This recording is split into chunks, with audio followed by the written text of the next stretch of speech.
अपराधी अगर दलित है, पिछड़े वर्ग का है, माइनॉरिटी का है, तो बुलडोजर 24 घंटे के अंदर उसके घर पे चल जाता है। लेकिन अपराधी अगर स्वर्ण जाति का है तो वो बुलडोजर जो है उसमें जंग लग जाता है। हमारा यह मानना है कि कानून को अपना काम जाति और धर्म देख के नहीं करना चाहिए। मैं यहां जातिवाद को बढ़ाने की बात नहीं करूंगा। चाहे स्वर्ण जाति हो, चाहे पिछड़े वर्ग के लोग हो, चाहे दलित वर्ग के लोग हो, सब इंसान है, सब भारतीय हैं।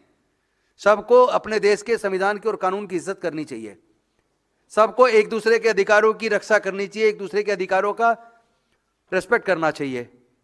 हम जाति के आधार पर अगर देश को बांट देंगे, धर्म के आधार पर बांट देंगे, और कानून जाति और धर्म को नजर में रख के अगर अपना काम करेगा, तो निश्चित तौर पर इससे भारत कमजोर होगा।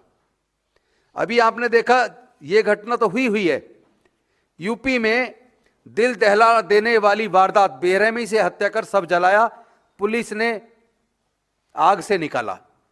यह घटना देख लीजिए, यह 6 जनवरी की घटना है, ज्यादा पुरानी नहीं है, और यह घटना भी मेरठ जिले की है।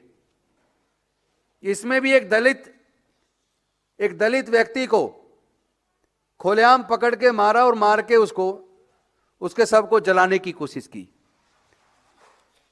दूसरी घटना ये बिजनौर की है, 7 जनवरी की है। इसमें खुलेआम बिजनौर में इंसानियत संसार दवाई लेकर लौट रहे एक वाल्मीकि समाज के युवक को जूते चप्पलों से बेरहमी से मारा।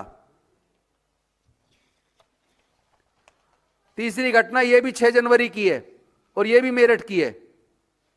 मेरठ में 2 अलग अलग घटनाओं में सनसनी फैल गई। सरदना क्षेत्र में एक व्यक्ति की बेरहमी से हत्या कर शव को जला दिया। लगातार इस तरह की घटनाएं एक के बाद एक पूरे उत्तर प्रदेश में। ये तो मैंने अभी आपको केवल 3 घटनाएं बताई हैं, ये 1 2 3 घटना नहीं है। उत्तर प्रदेश ने सारे रिकॉर्ड तोड़ दिए हैं।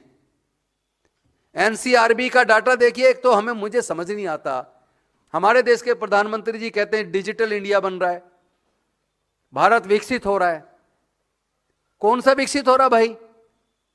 दलित एट्रोसिटी के ऊपर पहला डाटा आपका 2019 में आया, और 2019 के बाद दलित उत्पीड़न की घटनाओं का एनसीआरबी का डाटा 2022 में आया।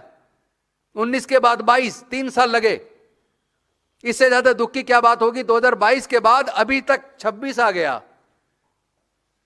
4 साल हो गए, अभी तक कोई दलित उत्पीड़न का डाटा सार्वजनिक नहीं किया सरकार ने। यह है विकसित भारत। इतने तरक्की कर गया भारत की, 4-4 साल हो जाते हैं हम उत्पीड़न की घटनाओं को जनता के सामने या संसद के सामने रखने में भी हमारे जांच एजेंसियां पूरी तरह विफल हैं। हमारा मिनिस्ट्री ऑफ होम अफेयर्स तो पूरी तरह फेल है।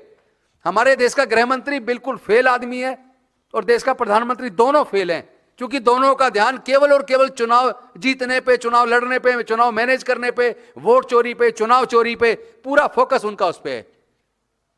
कहीं मजदूरों के अधिकार छीन रहे हैं तो किसानों के अधिकार छीन रहे हैं, मनरेगा खत्म कर रोजगार की जो गारंटी वो छीन दी। लेकिन यह दलित उत्पीड़न के मामले में जो त्वरित कार्रवाई होनी चाहिए वो नहीं हो रही है।